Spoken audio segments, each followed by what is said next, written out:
जो सर पे रखने को मिल जाए नाल पाके हुजूर, तो फिर कहेंगे कि हाँ ताजदार हम भी हैं।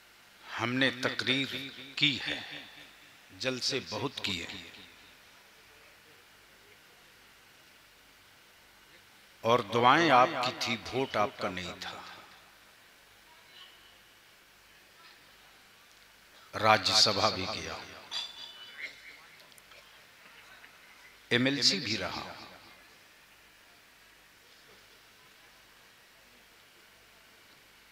मौलाना कुतुबुद्दीन साहब भी जानते, डॉक्टर अमजद रजा भी जानते, मौलाना सैयद अहमद रजा भी जानते, अमीन शरीयत भी जानते,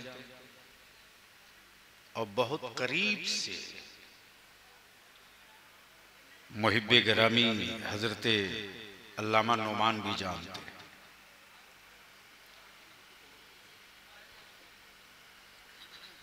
इतना कुछ होने के बाद भी बलियावी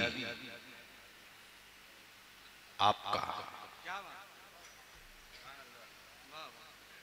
दो चीज से समझौता नहीं किया, न अपने मसलक से सियासत में समझौता किया, और न अपनी मिल्लत के मफाद से कभी समझौता किया।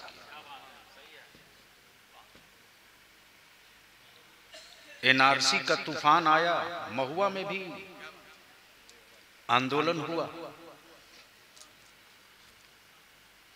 आंदोलन के बाद लड़ाई लोगों ने समझा खत्म हो गई,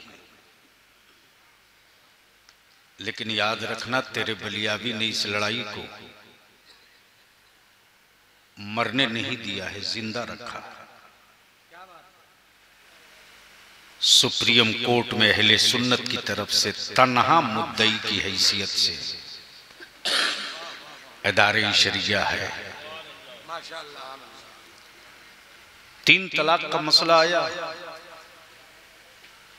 जिसमें यह फैसला हुआ कि साहब कोई मुसलमान अपनी बीवी को एक साथ 3 तलाक देगा तो तलाक नहीं होगी, फिर भी सजा 3 साल की। उस फैसले के खिलाफ भी आपका बलियावी, आपका इदारे शरिया उसी सुप्रीम कोर्ट में खड़ा है।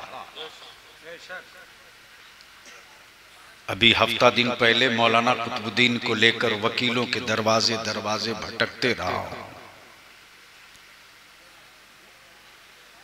ये लोग करीब से जानते हैं कि मेरी एक ही औलाद है, बीमार रहते हैं।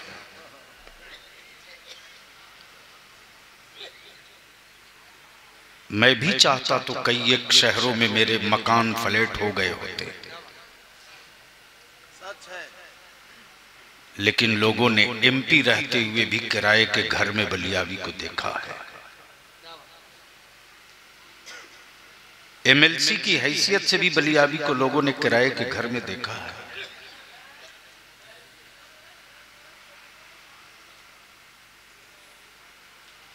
जिस मर्द आहन ने बलियावी की परवरिश की है ना,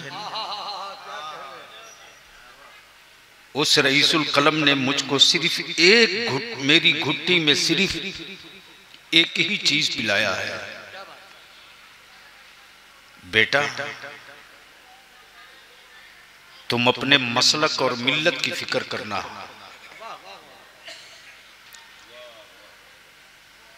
तुम अपनी जमात और अपनी मिल्लत की फिक्र करना।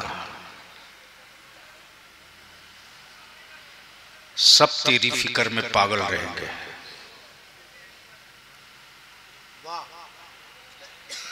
ये मेरी ताकत नहीं है कि इतने उलमा एक आवाज पर इकट्ठा हों। ये ताकत तो मेरे दी हुई उन बुजुर्गों की है जिन बुजुर्गों के नूरानी हाथों ने, करामत वाले हाथों ने बुनियाद डाली थी।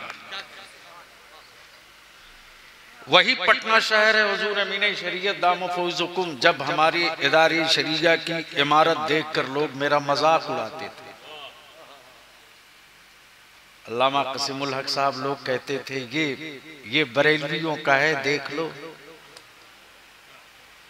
लेकिन एमपी बनने के बाद तेरे बलियाबी ने अपना घर तो नहीं बनाया,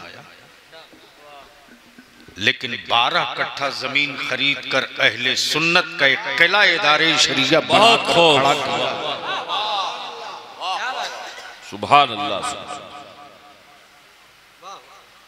दुनिया में सौदा क्या करना है मौलाना नुमान साहब? सौदा तो हो चुका है गुंबदे खजरा वाले से,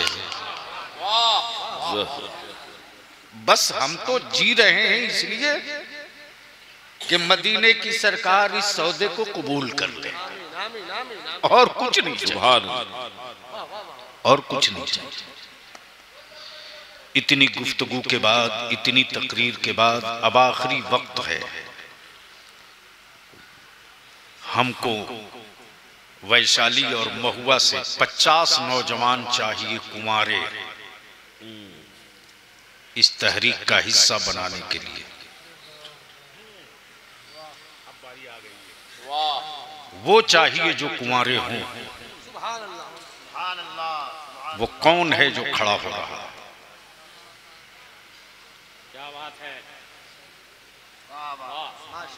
इतनी मेहनत का अब नतीजा देखना चाहते हैं। 2 पहले समझा दीजिए। कुंवारे बच्चे चाहिए। क्यों? 3 4 6 8 10 जो कुंवारे हैं वो चाहिए। सब शादीशुदा। जिनकी शादी नहीं हुई है वो नौजवान हमें चाहिए। अरे जिसकी शादी नहीं वो खड़े हो जाए। नहीं नहीं, जबरदस्ती नहीं, जो इस तहरीक का हिस्सा बनेंगे वो खड़ा हो। जो कुंवारे खड़े हुए हैं वो जरा हाथ उठा लें, दाएं बाएं देख लीजिए। और कोई कुंवारा है जो इस तहरीक का, इस मिशन का हिस्सा बनना चाहता है? अरे वो तुम जबरदस्ती नहीं, जिस लड़के की शादी नहीं हुई है उसकी जरूरत है। तवज्जो चाहूंगा अहले इल्म की, अहले स्टेज की तवज्जो चाहूंगा। अब देखिए नतीजा। जो कुंवारे हैं उनकी जरूरत है। नारे तकबीर, नारे रिसालत, नौजवानाने महुआ। अब मैं खड़े हुए अपने उन नौजवान अजीज बच्चों से पूछता हूं, बोलकर बताना, क्या इस तहरीक बेदारी के का हिस्सा बनना चाहते हो आप? जोर से बोलकर बताओ। वाह वाह। इस तहरीक का हिस्सा बनना चाहते हो? पक्का बनोगे तो आपसे एक ही विनती है कि आज अहद करो, अगर आपका वालिद आपको 3 लाख 5 लाख और एक मोटरसाइकिल पर बेचना चाहे तो बाप का पैर पकड़ लेना। वाह वाह। खड़े रहो जवानों, खड़े रहो, खड़े रहो जवानों।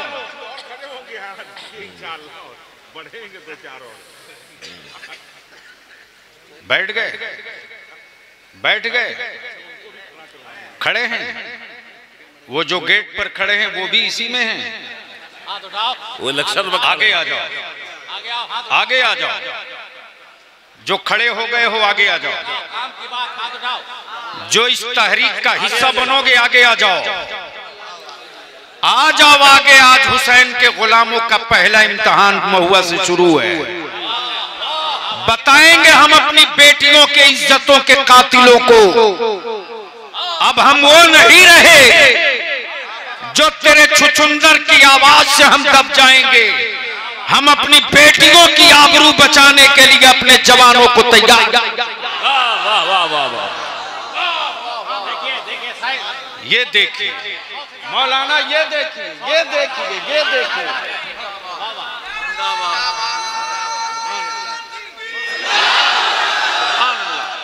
जिंदाबाद, जिंदाबाद।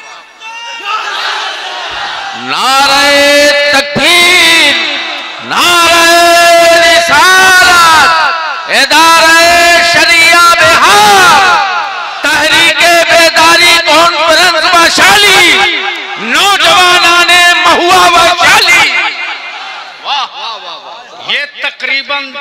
350।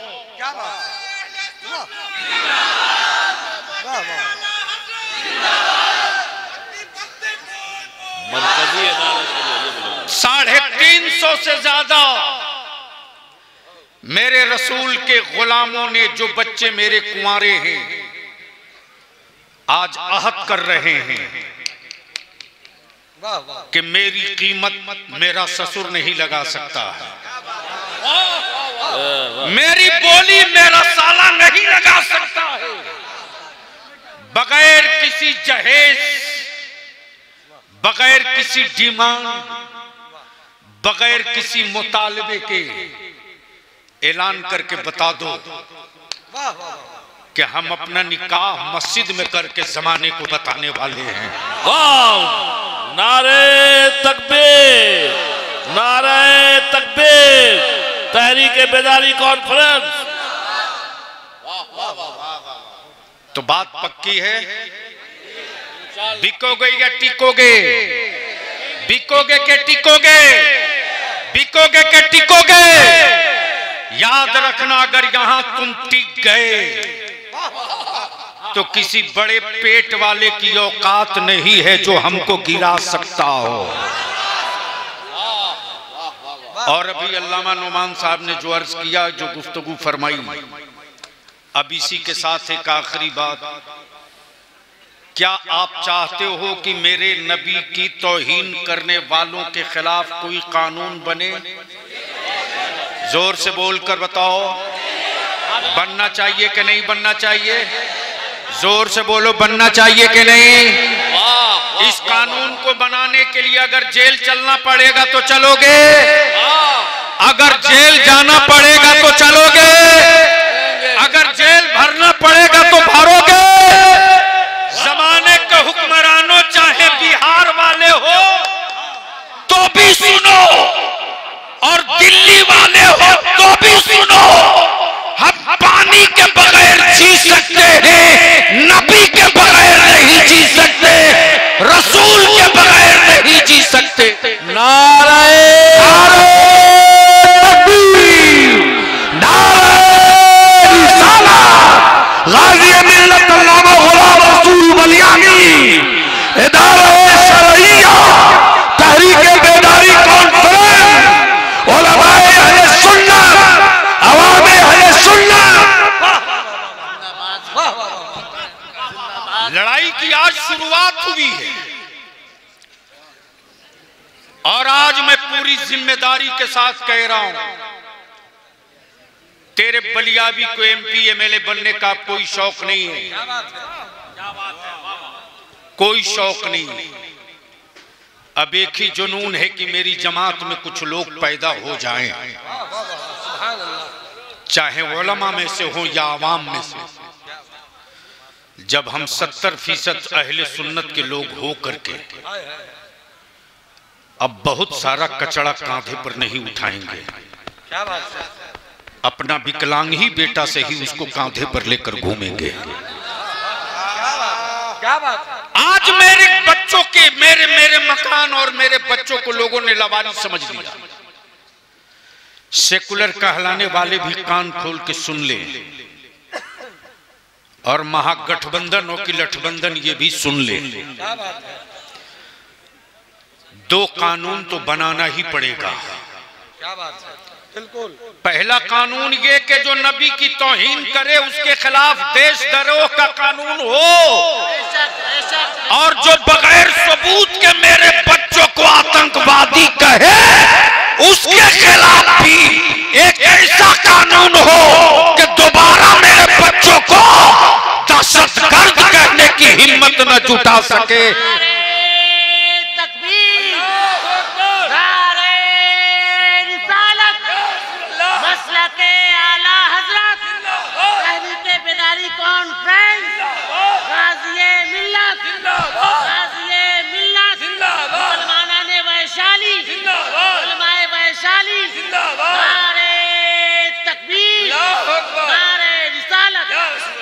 इसके लिए जिस तरह दलित भाइयों के जान की, माल की, इज्जत की सुरक्षा के लिए दलित एक्ट बना है, उसी तरह अब जरूरत आ गई है कि इस देश में मुसलमानों के जान माल इज्जत आबरू की सुरक्षा के लिए मुस्लिम सेफ्टी एक्ट बनाया जाए। बोलो होना चाहिए कि नहीं? बोलो होना चाहिए कि नहीं? बोलो होना चाहिए कि नहीं? इस लड़ाई में इदारे शरिया आवाज दे तो साथ छोड़ोगे कि साथ दोगे कि साथ छोड़ोगे? आवाज दे दारा के गांधी मैदान भर दो तो भरोगे कि भाग जाओगे? अगर आप इकट्ठा हो गए तो याद रखना, सत्ता पर कोई बैठा हो उसकी चाबी मुसलमान की औलादों की जेब में डाल दो। अब अपनी जगह बैठ जाइए।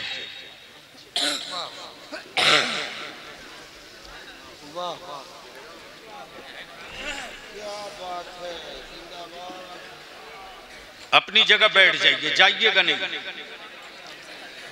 अभी हुजूर अमीन शरीयत कुछ कहेंगे, उसी के लिए तो बैठा था। बस जल्दी बैठ जा बाबू, जल्दी बैठ जा। अब एक शुक्रिया तो मैं अदा कर लूं ना।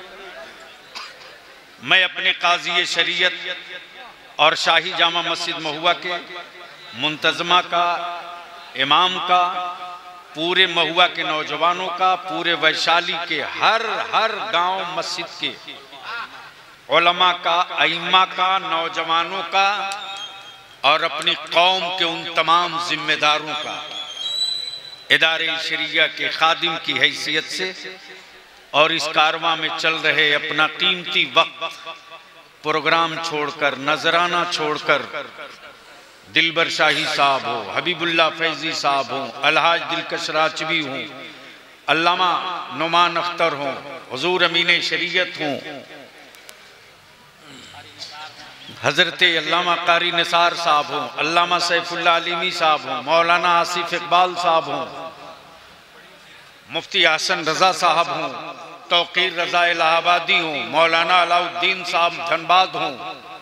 हमें फख्र है कि रईसुल कलम ने जो अपनी रूहानी औलादों के लिए जो नक्श छोड़े थे, अहले सुन्नत के हर आलिम के दिलो दिमाग पर वो नक्शे कादरी मौजूद है कि जब जब जरूरत पड़ेगी हम लिफाफा नहीं देखेंगे, हम अपने मसलक और अपनी जमात को देखेंगे। आपने मुठिया के चावल से, ज़कात से, फितरे से जो मदरसे की मदद की थी, मदरसा के असातिज़ा ने, इंतजामिया ने क्या खूबसूरत बारात सजाई है साहब।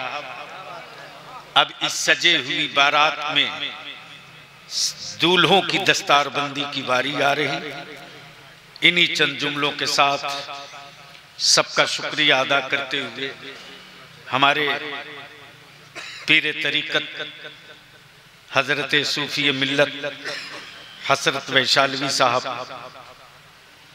काफी दिनों के बाद मुलाकात हुई। हजरत अल्लामा मुस्तकीम साहब तेगी कलकत्ते में मुलाकात हुई।